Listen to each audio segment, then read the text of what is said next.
안녕하십니까 여러분, 저희는 토크백입니다. 간단하게 내용이 한 사회부 기자가 어떤 사건을 맡게 되면서 취재를 시작하고 그 취재를 통해서 기사를 냅니다. 근데 그게 오보라는 어떤 대기업의 조작으로, 근데 그것마저 예상이에요. 대기업의 조작으로 이제 오보라는 판명이 나고 그로 인해서 한 기자의 인생이 망가집니다. 그러던 어느 날 모르는 사람에게 페이스북 메시지가 옵니다. 그러면서 기사는 오보가 아니었다. 그 오보로 만든 거 다 우리가 했던 일들이다. 라면서 이제 진행이 되는 범죄. 저는 또 이것도 약간 추리물 같이 봤거든요. 그런 내용의 영화고요. 처음 초반에 촛불 그 집회를 누가 먼저 했느냐에 대해서 나오잖아요. 제가 영화관 딱 나오자마자 했던 게 뭐냐, 그 촛불 집회 진짜 그 16살 청소년이 과연 그 촛불 집회를 처음 했을까? 악마라는 닉네임을 가진 PC통신 시절에 통신료를 내는 걸 이제 반대하는 첫 촛불 집회 시위자는 16세 청소년이다. 근데 그게 알고 보니까 아니더라고요. 그게 영화에서는 이거는 뭐 실화다 그런 내용이 나오잖아요. 아니에요. 이 영화의 중요한 그 포인트인 거짓을 약간 섞은 진실이 악마라는 닉네임은 맞아요. 첫 집회자가 자매가 이렇게 사망하는 사건이 있었는데 그 사건을 시작으로 이제 촛불 집회가 시작됐다고 해요. 그때 시작이 된 거고, 그러니까 감독님이 이미 영화 시작부터 이 영화의 내용을 다 알려주고 시작한 거였어요. 아니 그거를 영화에서 알려줘야지. 아니 여태 그렇게 알고 있었는데 이것마저. 근데 이 영화는 이런 것들의 덩어리 같은 영화라고. 영화가 계속되고 있어. 본 이후로. 만전이라는 기업의 이름을 딱 들었을 때 삼전이 떠올랐거든요. 그리고 심지어 마크도 삼성 마크였잖아요. 원작이 소설이에요. 근데 거기서는 정치에 대한 이야기였어요. 아무래도 최근에 파묘 사건이 있었죠. 그런 정쟁을 피하기 위해서 제가 볼 때 대기업으로 바꾸지 않았나. 난 이렇게 이해했는데 어떻게? 지금 진실에 거짓을 조금 섞으면 더 진짜 같아진다였나? 무슨 의미일까를 계속 생각해봤는데, 진실에 거짓을 섞어서 진실이라는 사건을 더 심각하게 만들잖아. 그러면 진짜라고 믿는다, 이 말은 진짜였으면 좋겠다라는 말인 것 같아. 그래서 너무 재밌는 얘기가 되니까 이거 진짜였으면 좋겠다라는 마음이 생기고, 그 마음에 의해서 팩트체크랑은 이제 거리를 두게 되는, 귀가 닫히게 되는, 더 알아보고 싶지 않게 되는, 이게 진짜였으면 좋겠으니까 이 내용이라 생각했거든요. 그래서 3전으로 소재를 만들었다 했잖아요. 얼마나 심각해, 얼마나 흥미로워. 그니까 나는 계속 삼성 얘기라고 알고 있었어 여태까지. 왜? 진짜였으면 좋겠으니까. 재밌으니까. 짱척이잖아. 그래서 알아보지도 않았네. 이게 와, 영화가 계속되고 있다. 그렇지, 맞아. 임 기자에게 연락이 오는 청년이 있죠. 그 청년이 이제 우리가 오보라고 만들어낼 수 있는 능력이 있다. 우리가 총 3명에서 담배 회사 뒷광고라고 해야 되나? 그런 것도 했었고, 개봉한 영화 그 흥행도 여론을 조작해서 다 이렇게 우리가 돈도 많이 벌게 해줬고, 상대 영화를 깎아내려서 그 의뢰받은 영화를 높여주는, 그거 다 우리가 한 것이다. 그래서 너도 그런 여론 조작에 휘둘려서 당신이 지금 그 처지가 된 것이다 라고 하는 한 청년이 등장해요. 그 청년이 혼자서 일을 하는 게 아니라 두 명의 친구가 같이 일을 하는데 만전이라는 기업에 의뢰를 받게 돼요. 긍정적인 영향을 줄 수 있게 그런 걸 의뢰를 부탁을 하는데, 그 전에 테스트로 그 1인 시를 하는 아저씨가 있어요.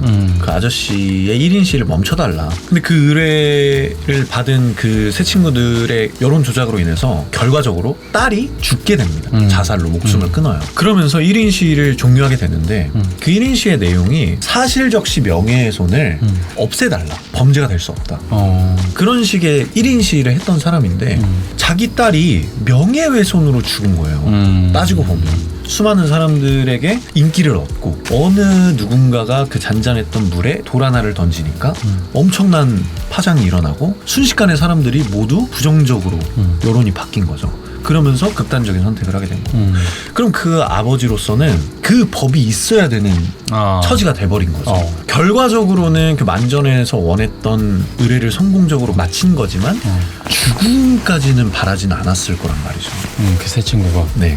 그래서 이제 김성철 배우가 극 중에서 찡박 기수로 나오는데 이게 무슨 일이냐, 이렇게 일이 될 거 몰랐냐. 근데 그 전에 펜택이 인스타를 조작하면서 이렇게 관중이라 이렇게 해주면 더 파장이 클 거야 하면서 점점 더 큰 판을 만들어 나갔단 말이에요. 근데 그때 김성철 배우가 이렇게까진 안 하는 게 낫지 않겠냐, 적당히 하는 게 낫지 않겠냐 이러다가 그 여대생이 죽게 되니까 막 화를 내는 거죠. 그랬더니 펜택이 아니 왜 그래, 우리 때문에 죽었다고 생각하는 거 아니잖아. 김성철 배우가 그럼 씨발 왜 죽었는데 이렇게 되물어요. 근데 그 장면이 저한테 굉장히 임팩트가 셌거든요.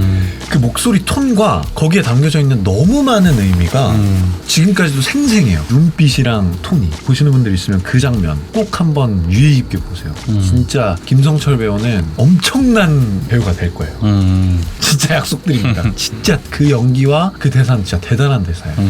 그래서 이 작품을 보다 보면 사실 이 여론이라는 게 나비 효과가 굉장히 많이 생각이 났거든요.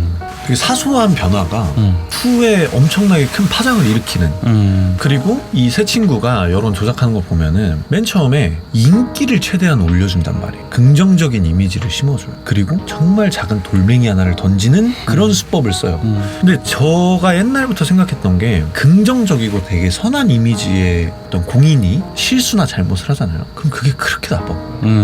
봐봐, 저렇게 웃는 얼굴을 하면서도 뒤에서는 다 할 거 다 한다니까. 이런 경우가 있고, 사실 대표적인 예인데 박명수님 되게 호통치고 악한 이미지가 옛날부터 있었는데 되게 선행도 많이 하시고 되게 의리 있으시고 근데 그렇게 보니까 더 그 사람이 대단해 보이는 거야. 친데레라는 말을 쓰잖아요. 그런 어떤 효과들을 보면서 100번 잘해봐야 한 번 잘못하면 이 말이 괜히 나온 말이 아니구나를 또 이 영화 보면서 느꼈고. 그 여대생이 죽게 되는 그 과정 있잖아요.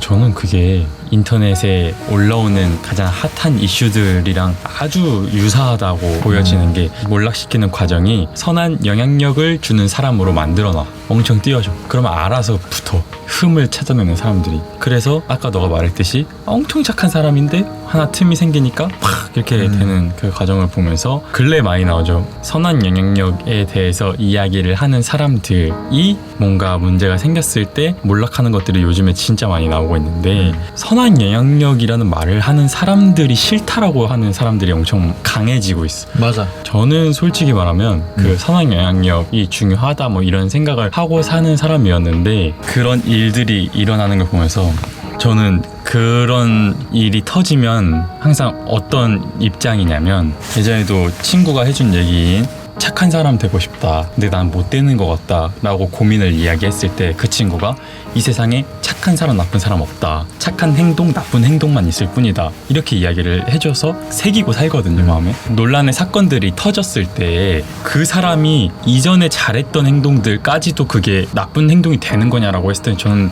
절대 아니라고 생각하거든요. 만약에 큰 흠이든 작은 흠이든 흠이 딱 생겼을 때 그 사람 자체가 나쁜 사람이 돼버리는 문화가 지금 만연해 있잖아요.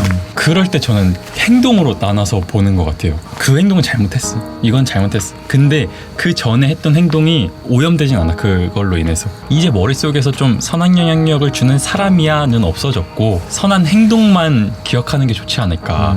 그런 생각으로 앞으로 살아가야 되지 않을까 라는 생각을 해봤습니다. 약간 교묘하게 사실에다가 살짝 거짓을 섞어서 더 나쁘게 만드는 그런 야비한 행동에 대해서 당했던 기억이 생각이 나거든요. 그게 뭐냐면, 제가 고등학교 때 제가 무언가를 잘못해서 선생님한테 불려 나가서 다 보고 있는 자리에서 혼난 적이 있어요. 물론 내가 잘못한 일이었어. 그래서 내가 듣고 있었는데 그거보다 더 세게 말하는 거야. 더 얹어서 말하는 거야. 내가 만약에 500원 훔쳤다고 쳐. 그러면은 1000원을 훔쳤다고 혼내는 거야. 근데 거기서 건 똑같네. 카테고리는 같아. 근데 그걸 더 나쁜 거를로 이야기를 하는 거지. 근데 거기서 내가 저 1000원 안 훔쳤는데요, 500원 훔쳤는데요 라고 말한들 그치. 어떤 설득력이 있으며 맞아. 어떤 변화가 있겠냐. 잘했어 그래서 스카 이렇게 그러면 듣고 있던 애들이 500원어치 덜 화난다 얘한테 이렇게 하겠냐고. 절대 아니지. 아니지. 힙합 디스전 보면 있잖아요. 랩이 막 빠르게 막 흘러가. 근데 그 중에 조그만한 거 하나 딱 얹어서 딱 하면은 그 누구도 그걸 팩트체크를 하려고 하지 않고 그거를 해명하려고 하면 그 수많은 그 센텐스 중에 그 단어 하나 해명하자고 이렇게 하는 거, 이런 것들이 있죠. 새 친구 짱뽕찡과 팬티와 깝딱띠의 이름이 너무 어려워. 이름이 진짜 팬티야? 김동희 배우의 진술과 심증 그런 걸 얻으면서 임 기자가 만전에 대한 기사를 다시 내게 됩니다. 그러고 나서 아침이 돼서 신문이 나와요. 사람들이 보게 됩니다. 그런데 그거는 이제 차타카시 만들어낸 함정 같은 거였죠. 그죠. 2달 전에 이미 그 기사 그대로 소설을 만들어서 연재를 했던 거예요. 얼마나 물을 먹은 거예요. 임 기자는 소설 보고 기사를 낸 그런 호구가 된 거죠. 근데 그때 이제 편집장이 바뀌었다 그랬잖아요. 새로운 여자 편집장님이 야, 너 믿고 내가 기사 냈는데 이게 뭔 일이야. 이 새끼 인터넷 소설 보고 병신 같은 새끼 막 이러고 그렇게 막 보고 싸우다가 근데 임 기자 입장에서는 얼마나 이게 황당하고 어이가 없어요. 근데 거기서 편집장이 뭐라고 하냐면 제발 현실을 보고 현실을 살아라고 해요. 근데 지도 그랬으면서 지도 팩트 체크 안 하고 하라고 했으면서. 근데 저는 거기서 느꼈던 게 뭐냐면 뭐가 현실인지를 모르겠는 거예요. 그 편집장이 말하는 현실은 뭐며 그 현실을 사는 건 어떻게 사는 거며 다양한 의미로 참 이상한 말이라고 느껴지더라고요. 그 영화 후반부쯤에 나오잖아요. 그것도 영화를 관통하는 어떤 한마디 같았어요. 모호해지는 단계가 온 것 같다. 뭐가 팩트인데? 뭔데? 어디서 봐야 되는데? 진짜 어디서 봐야 되는데? 그랬더니 이제 임 기자가 뭐라고 하냐면 그 여자 편집장한테 혹시 만전에 스카우트 되셨어요? 이래요. 그 임 기자 입장에서 완전 카오스야. 완전. 그리고 손석구 배우가 참 그런 연기를 잘해. 답답해하면서 서운해하는 연기 진짜 잘해. 그거 UV 방에서 아까부터 물어보고 싶었어요. 늘 내가 얘기했듯이 극장을 나오면서 멍해지고 나 혼자 계속 생각하게 곱씹게 되는 영화가 난 진짜 좋은 영화라고 생각하는데 감독님이 그걸 의도한 거라면 정말 저는 기립박수를 칠 정도로 너무 대단하게 너무 잘 만드셨다고 말씀드리고 싶고 그렇죠. 우리가 이제 이 영상 이 유튜브 채널 시작할 때 우리가 재밌자고 한 거니까 조심해야 될 부분들은 이야기를 하지 않고 자극적인 걸 쫓지 말고 좋아요, 조회수, 댓글 많으면 좋지. 그래도 그거에 현혹돼서 우리의 방향성을 잃지 말자고 했던 게 항상 우리가 지켰던 원칙 같은 거잖아.